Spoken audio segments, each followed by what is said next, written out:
Hey folks, how are you? Chuck Schiele here again from Making Music Magazine with another artist feature. And we are here today with Randy Tennant from RT Customs in Syracuse, New York. He makes guitars, he fixes guitars and basses and things. He's a guitar player and a bass player. He plays bass in a band that's an award-winning, award-nominated band here in Syracuse. Ladies and gentlemen, my brother Randy Tennant. How are you, dude? I'm well, Chuck. How are you?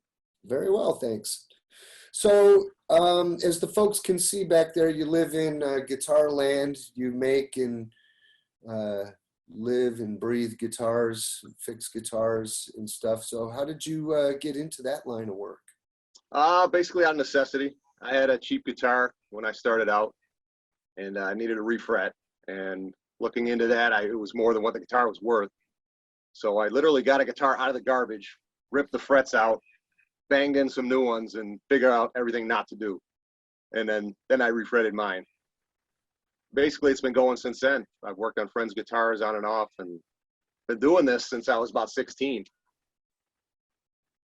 Cool. So you pulled out an old guitar out of the garbage and did the fret job on there just to practice and. Yeah, I was afraid to mess mine up, so I figured I'd mess up on the other one. Oh, cool. I still have it, still plays. It's ugly, but it plays. Me too. I'm still ugly and I still play.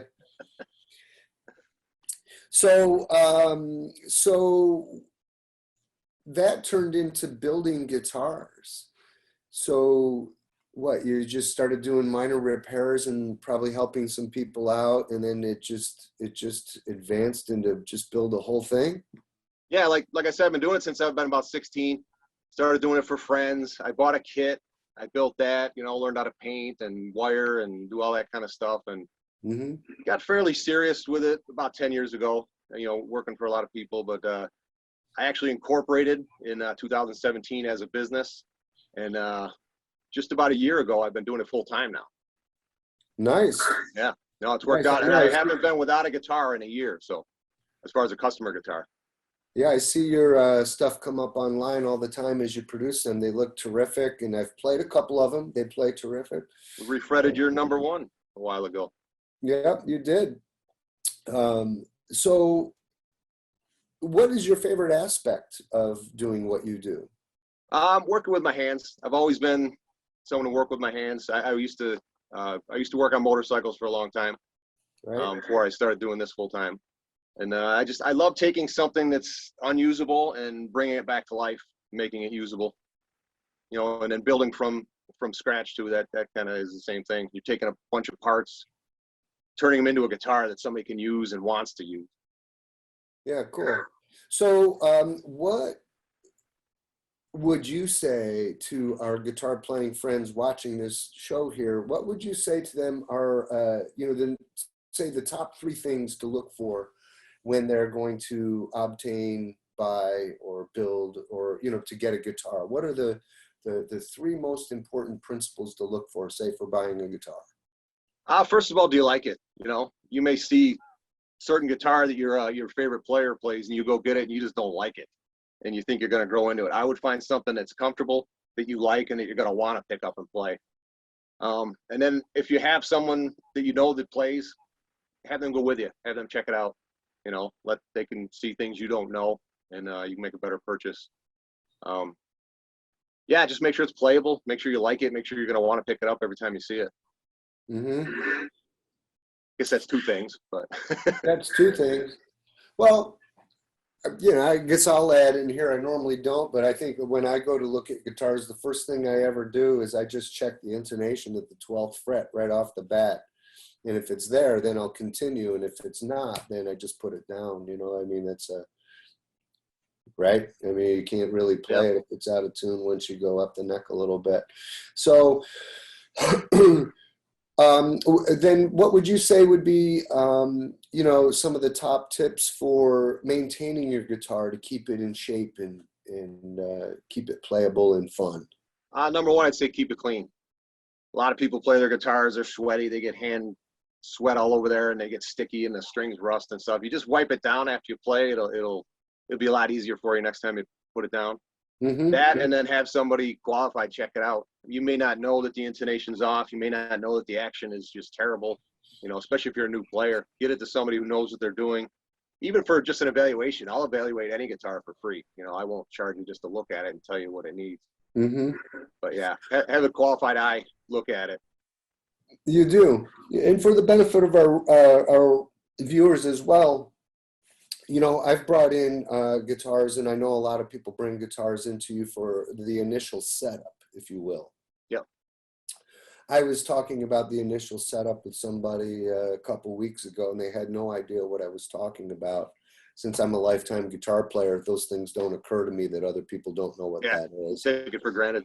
So just pretend that, gee, Randy, I just brought this brand new guitar, and it's not quite right yet. Can you help me? You know? Yeah, you should buy one of mine, Chuck, is what you should do. I set that up, didn't I? Yeah, little plug there for RT Customs here. First thing I'll do is plug it in, make sure it works, make sure all the switches work, make sure all the pickups work. You know, you get into electronics, you can be in some trouble if the things aren't working there.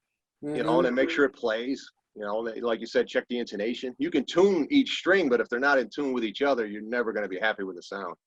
So intonation, and then the basic setup, the height of the strings, the width of the strings, that's a personal setup. There's no one perfect setup. There's one perfect setup for you, but you know, each guitar can be set up differently. And usually when you buy even a brand new guitar, unless it's a really high-end one, they don't have much of a setup on them. They're just kind of put together, usually action's too high, and but they sell them that way so that you will set them up to your preferences.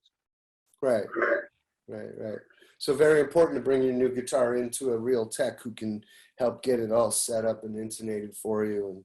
And there's videos, you can do some of that stuff yourself, but a lot of people aren't comfortable, especially when it comes to a truss rod adjustment. People are afraid to touch that, which if you don't know what you're doing, you should be afraid. But you know, you can figure that out and do minor adjustments yourself.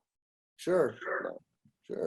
So Randy, you're in the business of customizing guitars. You know, sometimes you build them, as we just said, you set them up. What about like upgrading guitars and hot rodding guitars? I know that you have a special interest in doing that, and I've seen you do some pretty. I love hot rodding stuff, whether it be cosmetic, electronic, whatever. You know, you can take a cheap entry-level guitar, put decent electronics in it, give it a good setup, and it's a giggable guitar. You know, I love putting new pickups in an older guitar, and even just different setups. You know, you can set one up for slide. You got a second guitar. You know, modifying, painting. We painted the pick guard on yours, and it turned it into a totally different guitar. One of the things you can do, Chuck, is put new tuners on your guitar. A lot of the lower end guitars come with cheap tuners that work but don't necessarily stay in tune. You could upgrade to the locking tuners. Some people like them. They're a little simpler, a little faster when you're changing strings. I'm old school. I like the old way of doing it, but that's another great upgrade. Just different hardware, a better bridge, you know, a better tailpiece, things like that will make a cheaper guitar play better. And what would the better tailpiece offer, so that our viewers understand? I mean, better intonation adjustment, better tuning. So it helps with the tuning? It helps with the sustain, the sound. It's a better piece of equipment. It's like upgrading the motor in your car. Does the other one work? Does it get you from A to B? Yeah, but this one will do it faster, better. Cool. Well, I certainly appreciate your insight on all this, Randy. You know, is there a place where people can come and visit you online? Yeah, you can get me at SYR Guitar on Facebook and Instagram. Awesome. SYR Guitar? Yep. All right, folks, you got the original rock doc right there. That's Randy Tennant from RT Customs. Ta-da. I got one of those shirts. I wore it the other day too. You know, I wore it in somebody else's interview that I did. Really? Appreciate it. Yeah, I like it. Anyway, folks, if you're having a great time, make sure you hit the like button, subscribe to our channel, tell all your friends about this show, and visit us on social media. We're everywhere all the time, day, night, inside out, upside down, you name it. We're here. Keep playing, keep practicing. Have a great day. Peace.